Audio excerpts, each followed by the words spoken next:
कोकिलकूजति खेलति हंसा one Lalita रचयति कला कलापम नृत्यति मुद सहिता।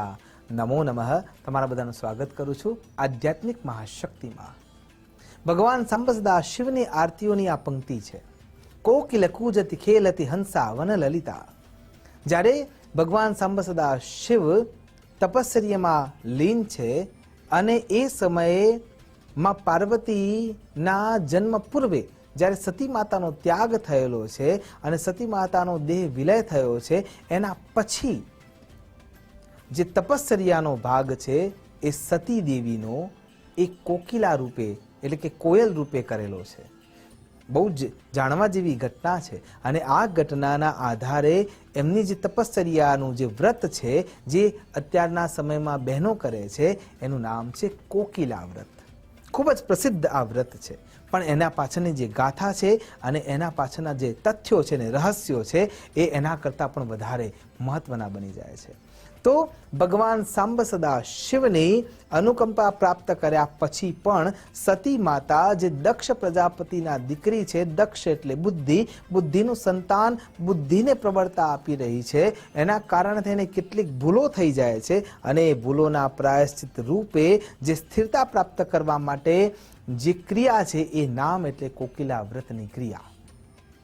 તો ઘટના એવી થઈ કે બુદ્ધિના સંતાને બુદ્ધિને પ્રબળતા આપી, નહીં કે વિશ્વાસને।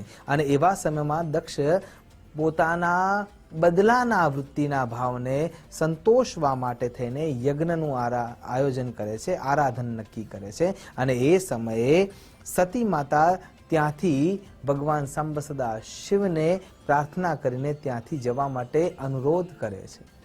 ભગવાન સાંબ સદાશિવ એમ કહે છે કે જ્યાં સુધી આપણને આમંત્રણ ના મળ્યું હોય ત્યાં સુધી જવું ના જોઈએ, પણ એ સ્ત્રી હઠના કારણે થઈને 27 દીકરીઓ છે એટલે કોઈને આમંત્રણ આપવાનું રહી ગયું હશે ઉતાવળમાં આવડા મોટા યજ્ઞના આયોજનમાં, એવો તથ્ય આપીને માં સતી ત્યાંથી જવા માટે આગ્રહ કરી રહ્યા છે અને એ આગ્રહના કારણે થઈને ભગવાન એમને પરવાનગી આપે છે। દેવી જ્યારે ત્યાંથી પ્રયાણ કરે છે, ત્યાં જઈને જોવે છે કે દક્ષ પ્રજાપતિએ શિવજીનું અપમાન કરવા માટેની બધા જ પ્રકારની વ્યવસ્થા કરી રાખી છે, ત્યાં એમને કોઈ બોલાવતું નથી, કેવળ માં એમને બોલાવે છે અને આ અપમાન જોઈને તે શિવજીના પૂજિત સ્થાનને ચલિત થયેલું જોઈને એ યોગ અગ્નિથી પોતાના શરીરને બાળી નાખે છે।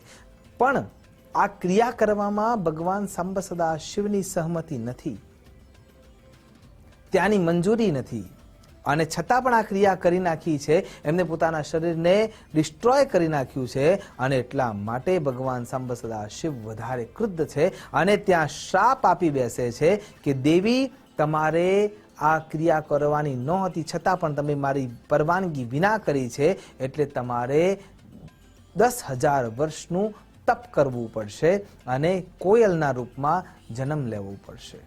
અને ત્યારબાદ ભગવાન પણ આ શ્રાપ આપ્યા પછી પોતે પણ 11,000 વર્ષની તપશ્ચર્યા આચરિત કરે છે। અને આ બાજુ માં સતી મેનાના રૂપમાં એટલે કે કોયલના રૂપમાં પોતાના શરીરને પરિવર્તિત કરે છે, ત્યાં નવો જન્મ લે છે અને 10,000 વર્ષની તપશ્ચર્યા કરે છે।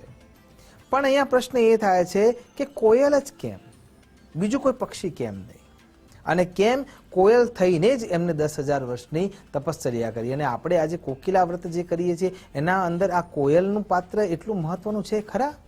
હા છે, કેમ કે કોયલના કેટલાક ગુણો છે અને કોયલનો સૌથી પહેલો ગુણ છે યોગ્ય સમયે બોલવું।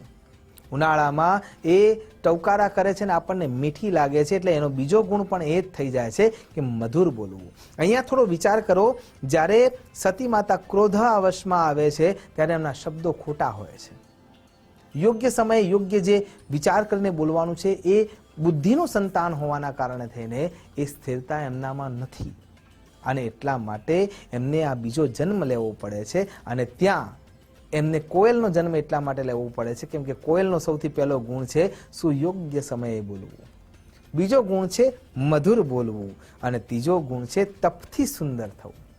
આ કેવી અવસ્થા? કોયલ તપથી સુંદર કેવી રીતે હોઈ શકે? એનો રંગ તો કૃષ્ણ છે, કાળો છે, તો તપથી સુંદર કેવી રીતે છે? એનું તપ શું છે? એ પોતાના સંતાનોનો ત્યાગ કરે છે, એટલે કે પોતાના ઈંડા બીજાના માળામાં મૂકી દે છે, બીજા પક્ષીઓના અને ખાસ કરીને કાગડાના માળામાં મૂકી દે છે. આ એનો ત્યાગ છે. પણ આ ત્યાગ ખાલી શબ્દોથી સમજવો એ યોગ્ય નથી. હમણાં જ રિસન્ટલી કેમ્બ્રિજ વિશ્વવિદ્યાલયે એવું સાબિત કર્યું કે આ પૃથ્વી પર કાગડાઓ જે જીવી શક્યા છે અને જીવે છે એના પાછળનું કારણ કોયલ છે. કેવી રીતે? કોયલ જ્યારે કાગડાના માળામાં ઈંડા મૂકે છે અને એ ઈંડામાંથી જ્યારે બચ્ચા જન્મે છે ત્યારે કાગડા અને કોયલના બંને બચ્ચાઓ ત્યાં એક જ માળામાં છે. પણ એ સમયે કાગડાઓને નાશ કરવાવાળા કેટલાય પ્રકારના જે બેક્ટેરિયા છે એ ત્યાં આવે છે. પણ જે કોયલની પીઠ છે એ પીઠના કારણે થઈને એની જે દુર્ગંધ છે એ દુર્ગંધના કારણે થઈને એ બેક્ટેરિયા કે એ જીવાણુ કે વિષાણુઓ ત્યાં રહી શકતા નથી અને કાગડા બચે છે. બીજું, જે બિલાડીઓ છે અથવા જે અન્ય પશુ છે એ જે ઝાડ ઉપર ચડી શકે છે અને કાગડાને મારી શકે છે બચ્ચાને, તો એ બચવા માટે પણ એ દુર્ગંધ બહુ જ કામની છે. અને એટલા માટે થઈને કોયલ પોતાના ઈંડાઓને અથવા બચ્ચાઓનો ત્યાગ કરે છે ત્યાં એને જીવાડવા માટે થઈને. અને એનાથી આગળ જો વિચાર કરીએ તો કોયલ તરંગોના માધ્યમથી પોતાના સંતાનોને શિક્ષણ આપે છે. એટલે દૂર બેઠા બેઠા પણ સંસ્કારનું સિંચન કરે છે. એટલા માટે કોયલ જ્યારે ટવકારા કરે છે, તમે જોજો કાગડાના માળામાં બેઠેલું જે કોયલનું બચ્ચું છે એ શું કામ કરે છે? સૌથી પહેલા કાગડાના સ્વરમાં જ બોલે છે. જ્યાં સુધી એને ઉડતા આવડતું નથી ત્યાં સુધી એ કાગડાની જ કોપી કરે છે. પણ જેવું એને ઉડતા આવડી જાય છે તરત જ એ કોયલના સ્વરમાં બોલવાનું શરૂ કરે છે. તો આ શિક્ષણ ત્યાંથી કોયલ આપે છે કે તારે જે તે પરિવેશમાં એના અનુકૂળ થઈને જ રહેવાનું છે. જ્યારે તું સમર્થ થઈ જાય છે ત્યારે જ તારે તારા સ્વરૂપમાં આવવાનું છે કે હવે મારી આ યોગ્યતા છે. ત્યાં સુધી જરાય નહીં. અને એટલા માટે આ ત્યાગ છે એ તપશ્ચર્યાનો ભાગ બની જાય છે. એટલા માટે કોયલના રૂપમાં જ ભગવતી સતીને બીજા જન્મમાં 10,000 વર્ષનું તપશ્ચર્યાનું પરિપાલન કરવું પડે છે. અને ત્યારબાદ 11,000 વર્ષની તપશ્ચર્યા ભગવાન સાંબ સદા શિવ પૂર્ણ કરે છે. અને ત્યાં સુધીમાં હિમાલયના ઘરમાં મેનાના ગર્ભથી માં પાર્વતીનો જન્મ થઈ જાય છે. પર્વતના અંશમાં સ્થિરતા છે એટલા માટે પર્વતની પુત્રી રૂપે એમનો જન્મ થાય છે.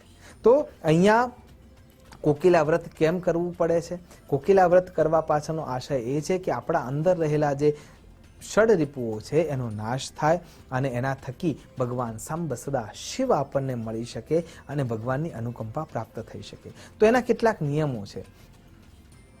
એટલે નિયમના આધારે જોવા જઈએ તો પ્રકૃતિમાં નજીક જવાનું છે અને એમાં પણ સ્નાનાદિક કર્મ નદી કિનારે કર્યા પછી જંગલમાં કોયલને શોધવાની છે. અને કોયલને શોધવા વખતે જ્યાં સુધી કોયલ ના દેખાય ત્યાં સુધી વ્રત પૂરું થતું મનાતું નથી. પણ કદાચ કોઈ કારણોસર એ ના દેખાય તો કોયલનો અવાજ જ્યાંથી આવે છે એ દિશામાં કંકુ અને ફૂલના છાંટડા વધાવવાના છે, ચોખા ત્યાં વધાવવાના છે અને ખરા અર્થમાં પુષ્પોની વૃષ્ટિ કરતા હોય એમ પુષ્પો વધાવવાના છે. અને વધાવ્યા પછી તમારે એક ટાણું કરવાનું હોય છે. એમાં પણ ખાસ નિયમ એ છે કે કાળા વસ્તુનો ઉપયોગ ન કરી શકાય. એમાં કાળું ધાન્ય હોય તો પણ ના કરી શકાય, કાળું વસ્ત્ર હોય તો પણ એનો ઉપયોગ ના કરી શકાય. અને આ નિયમોને પાલિત કરીને કોકિલા વ્રત પૂર્ણ કરવાનું હોય છે. આશા કરું છું કોકિલા વ્રત કર્યા પછી આપનું જે વ્રત કરવા માટેની જે શક્તિ છે એ ઈશ્વર આપે અને એ ઈશ્વરના સાનિધ્યથી જેમ કોયલ એનું તમામ પ્રકારના દુર્ગુણોને દૂર કરવા માટે તપ કરે છે એમ આપણું તપ પ્રશસ્ત થાય અને આપણે પ્રવિષ્ટ થઈ શકીએ એ જ અભ્યર્થના સાથે નમસ્કાર. અસ્તુ સદા શિવોહમ. નમો નમઃ.